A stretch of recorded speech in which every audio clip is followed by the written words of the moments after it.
Sir, এখন যে ওটিটা করলেন অর্থাৎ অপারেশন করলেন, এই অপারেশনের বিষয়ে আমাদের সংক্ষেপে যদি একটু বলতেন। ধন্যবাদ। এইমাত্র যে অপারেশনটা করলাম, এটা একটা প্রস্রাবের থলিতে টিউমার হয়েছে রোগীটার। তো বর্ষিয়ান ভদ্রলোক, ওনার এই টিউমারটা আরও 10 বছর আগে একবার অপারেশন করা হয়েছিল। তো এবার অনেকগুলো টিউমার অ্যারাইজ করেছে প্রস্রাবের থলিতে। তো আমরা তার কাগজপত্র ঘেটে আগের কাগজগুলোতে দেখি যে তার মাংস পরীক্ষার যে রিপোর্ট, অর্থাৎ হিস্টোপ্যাথোলজি রিপোর্ট, সেটায় ইউরেথেলিয়াল ক্যারসিনোমা, যেটা নর্মালি প্রস্রাবের থলিতে হয়, সে টাইপের ক্যান্সার আছে। এটার অ্যাগ্রেসিভনেস যা ছিল তখন, সেটা মোরাললেস সে যথেষ্ট অ্যাগ্রেসিভ ছিল। এবং এটা কিন্তু একটা বিষয় তখন আমরা দেখি যে প্রস্রাবের থলিতে যখন টিউমারটা কেটেছিল তখন তার মাসেল কোট আসে নাই। তো কোটটা ফ্রি অফ টিউমার আর সে নট ফ্রি অফ টিউমার, এটা আসলে তখন বোঝার কোনো স্কোপ আসলে ওইটা দেখে পাওয়া যায়নি। কারণ টিউমারটা যে আমরা কেটে উঠে নিয়ে এসেছি তখন মাসেল কোটি স্পেসিমেন সাপ্লাইড স্পেসিমেনে ছিল না। তো এবার আমরা যেটা করলাম, ওনার ইনভেস্টিগেশন গুলো করে আমরা দেখেছি আবার ওনার কোথাও ছড়ায়নি, উইদিন দ্য ব্লাডারের মধ্যে রয়েছে, মেটাস্ট্যাটিক এভালুয়েশনও করা হয়েছে।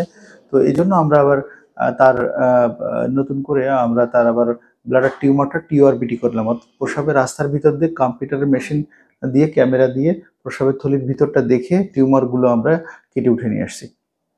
তো এবার মাসেল কোট সহ আমরা নিয়ে আসছি। আশা করি হিস্টোপ্যাথোলজি রিপোর্টে মাসেল কোট আমরা পাবো, এবং মাসেল কোট এই টিউমারটা ধরেছে কি ধরে নাই সেটাও আমরা পেয়ে যাব।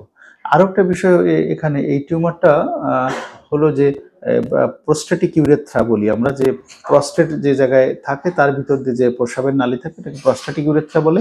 প্রোস্টেটিক ইউরেথ্রাটা ইনভলভমেন্ট আছে এবং ব্লাডার নেকটা ইনভলভড, অর্থাৎ এটা ইন্ডিকেট করে এটা আরও বেশি খারাপ, অর্থাৎ আরও নিচের দিকে ইউরেথ্রাটাকে ইনভলভ হয়েছে। তো এটাকে এখান থেকেও আমরা আলাদা করে আমরা সেটাকে রিসেকশন করে নিয়েছি। তো এখন পেশেন্ট ভালো আছে।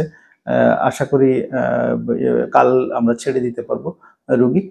তো আমার রুগীর জন্য আপনারা সবাই দোয়া করবেন। আর এইটার মাংস পরীক্ষার রিপোর্টের উপর ডিপেন্ড করে এর পরবর্তী স্টেপ আমরা কোন দিকে যাব সেটা নির্ভর করছে। এটা আমরা এর পরবর্তীতে আমরা এমন হতে পারে যেটা প্রস্রাবের থলি, প্রস্রাবের নালী, অর্থাৎ সিস্টো প্রোস্টেটো ইউরেথ্রোক্টমি, একবারে প্রোস্টেট গ্ল্যান্ডের ইউরেথ্রা এবং পেনাইল ইউরেথ্রা সম্পূর্ণ অংশটুকু ফেলে দেওয়া লাগতে পারে। যদি এটাকে রেডিকাল পোর্শনে করা হয় সেটাকে কিউরেটিভ ইন্টেনশন বলা হয়। তো আবার এমন হয় যে দেখা গেল যেটা মাসেল কোট ইনভলভ হয়ে গেল, তারপর আবার দেখা গেল যে এটার এমনভাবে ছড়িয়েছে যে এটার পরবর্তীতে আমরা আরও ফার্দার এভালুয়েশন করে দেখলাম যে না, ঠিক আছে, এটা এরকম একটা পর্যায়ে করা যাবে না। আবার এর যে বয়স, সেই অনুযায়ী পারফরমেন্স স্ট্যাটাস এভরিথিং বিবেচনা করে দেখা গেল না আমরা রেডিক্যালের দিকে যেতে পারবো, তাহলে আমরা আসলে ডেফিনেটিভ সার্জারির দিকে আর বা কিউরেটিভ ইন্টেনশনে যাবো না। সেক্ষেত্রে আমরা পেলিয়েটিভ ইন্টেনশনে গিয়ে সেক্ষেত্রে আমরা অনকোলজিস্টের কাছে আমরা পাঠিয়ে দেবো। তো এটা ডিপেন্ড করবে যে এর পরবর্তীতে আমরা এই মাংস পরীক্ষার রিপোর্ট এবং এটার উপর, এবং এর পরবর্তীতে মেটাস্ট্যাটিক এভালুয়েশন আরও ফার্দার লাগলে সেটাকে আমরা এভালুয়েশন করে দেখবো। আমরা সিটি করেছি শুধু। তো আশা করি এরকম রুগী আপনাদের আশেপাশেই বা আত্মীয় স্বজনের মধ্যে হোক আর আশেপাশে পরিচিতের মধ্যে হোক, এরকম রুগী আপনাদের মধ্যে দেখতে পাবেন। এবং এই প্রস্রাবের সাথে রক্ত যাওয়া, প্রস্রাব ঘন ঘন প্রস্রাব হওয়া, এরকম ফিচার নিয়ে এসেছিলেন। তো এইরকম ফিচার থাকলে অবশ্যই আপনার নিকটস্থ ইউরোলজিস্টের কাছে শরণাপন্ন হবেন। আর যদি আমার আশেপাশে থাকেন অবশ্যই আমার কাছে আপনাদের আসার জন্য বলা হলো। তো আসলে হয় কি, দ্রুত আমরা স্টেপ নিতে পারি। তো আপনাদের অ্যাওয়ারনেস গ্রো করুক। আপনাদের এই আলোচনা থেকে বিন্দুমাত্র উপকারে আসলে আপনারা এটাকে ছড়িয়ে দিবেন মানুষের মধ্যে, যাতে করে সবার মধ্যে এটা ছড়িয়ে যায় এবং অ্যাওয়ারনেস গ্রো করে এবং সঠিকভাবে সিদ্ধান্ত নিতে পারে মানুষ। আর যদি কোনো কোশ্চেন কিছু থাকে জানার, আমার কমেন্ট বক্সে এসে আপনারা নির্দ্বিধায় আপনারা প্রশ্ন করতে পারেন এই প্রাসঙ্গিক আলোচনা। তো আমি সময় নিয়ে এবং আমার সাধ্যমতো আপনাদের উত্তর দিতে চেষ্টা করবো। ভালো থাকবেন।